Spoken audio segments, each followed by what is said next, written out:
ตาดอ่านตาเส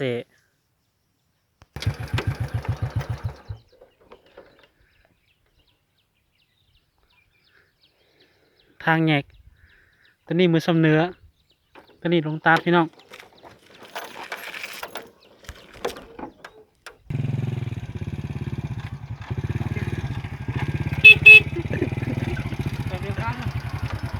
ยิ่งบินลังกันเลยงามงามพี่น้องทิวทัศน์ธรรมศาสตร์ตัวนี้ทางเมื่อตาดอ่านตาแสขับรถข้างเลยเนาะ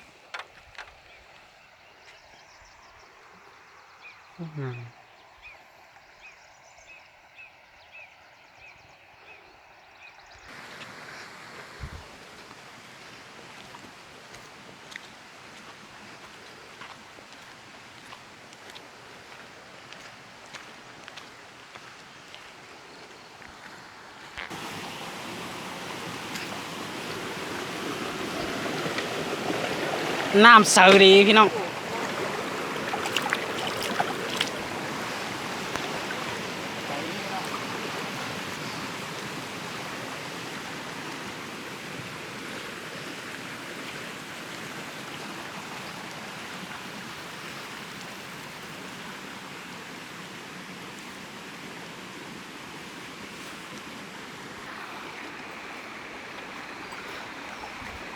กำลังเสียหอดเลยพี่น้องไก่เสียหอดแล้วบึดเดียว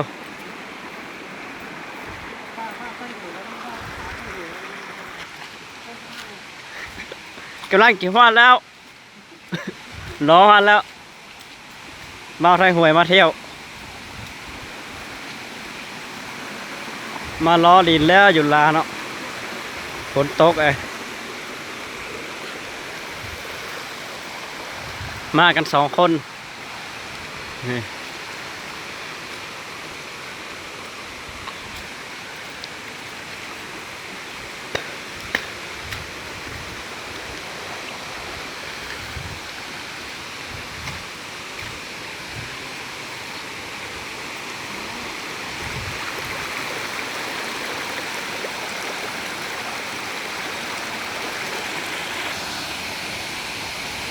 2 คน2 คนไอมา2 คนธรรมศาสตร์พี่น้องแห่งท่องเที่ยว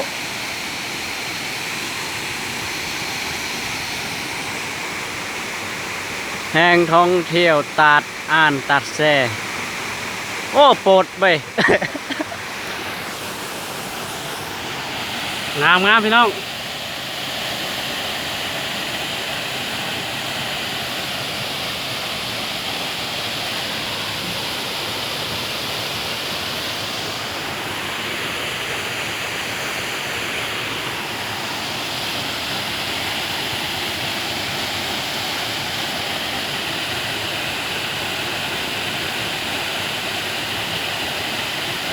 ความงามของตาอ่านตาแสเนาะพี่น้องตัวนี้ทางขึ้นเนาะพี่น้องเป็นอะไรนั้นขึ้นเมื่อที่ตามหักส้มน้ำกันเลยเนาะ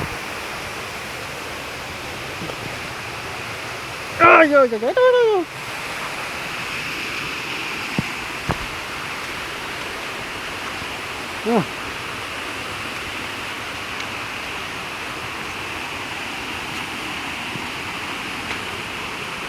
หนื่อยเฮ้ง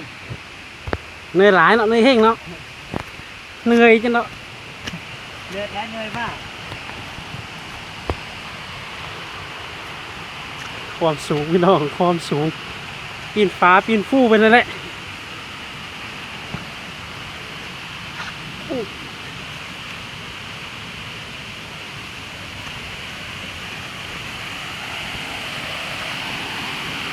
น้ำตกตาดอ่านตาแส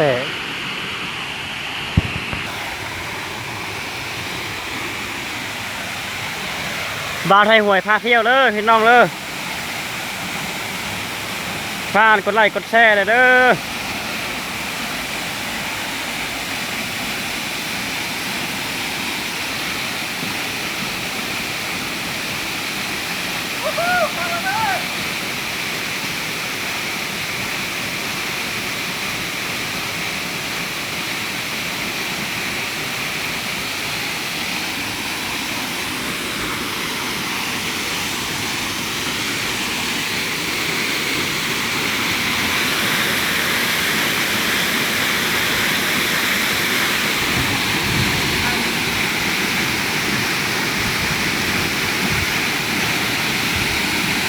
เย็นไปพี่น้องเย็นไป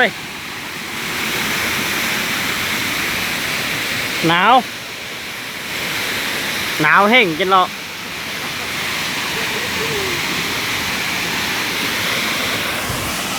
งามเนาะงามเอเนาะ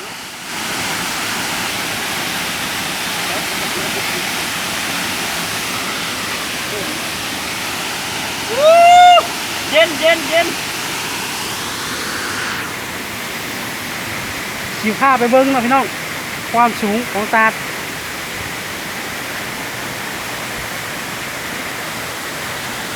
สูงพี่น้อง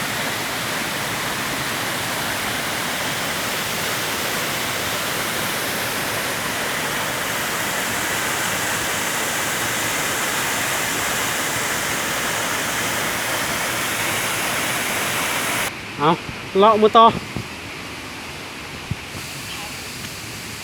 ปาดโถแกงกินเราเนาะแกงคือสมป้อนเนาะแกงสมป้อนกินโอ้เกินเฮ็ดแล้วเนาะเฮ็ดถนนปาดโถยึดปานโอ้ยทางเนาะน้ำมากันน้ำเมื่อได้แล้ว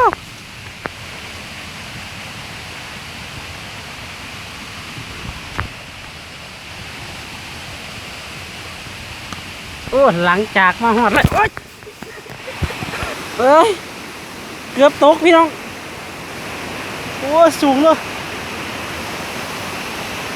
สูงพี่น้องโอ้ยหยันเลยงาม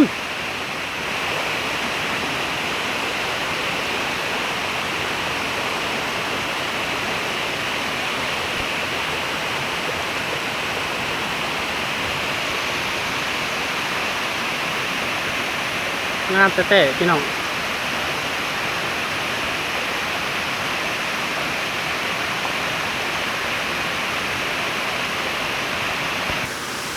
ปลาล่อปลาเชียวพี่น้องนอนเนาะนอนเลยเนาะนอนเป้าเนาะนี่อันนี้แม่มันได้แม่มันน้ำตกตาดพี่น้อง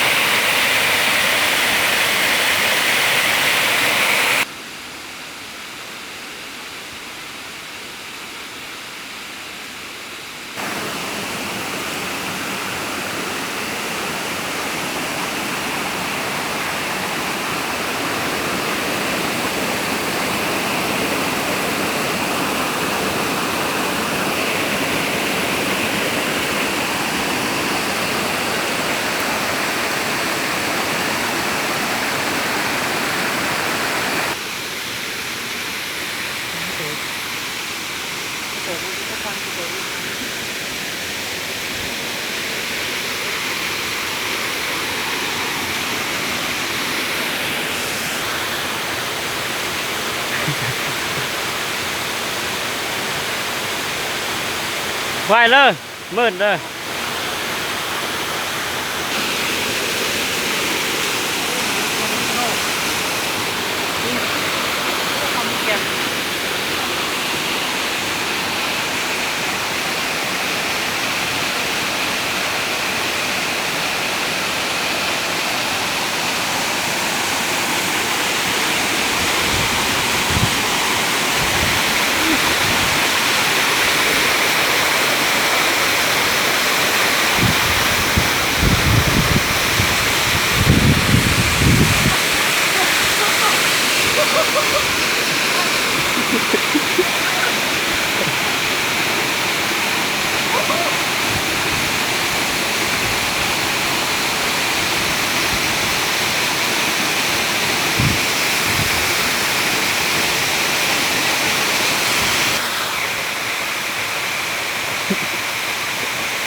ทางขึ้นพี่น้อง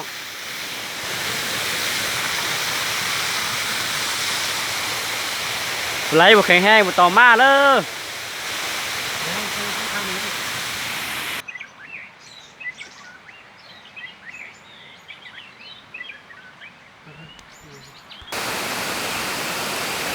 งามงามพี่น้อง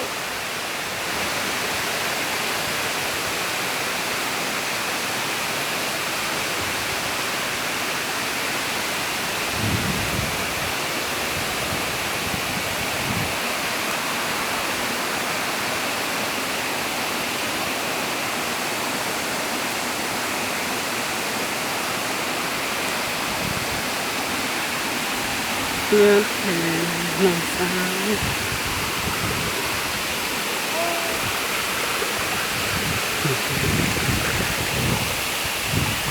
โอ้หนาวพี่น้องหนาวหนาวหนาวหนาวหนาว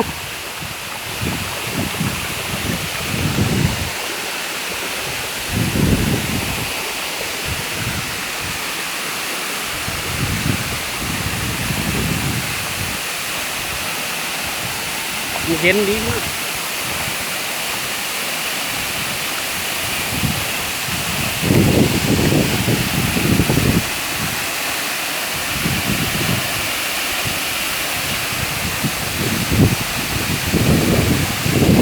หายหนาวแล้วโอ้ยเย็นเลย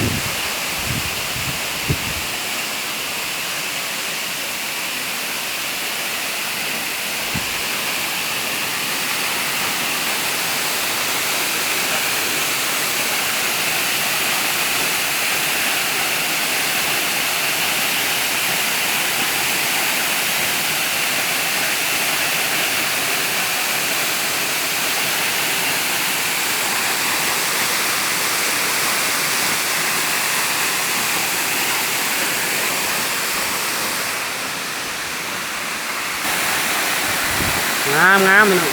โอ้หนาวหนาว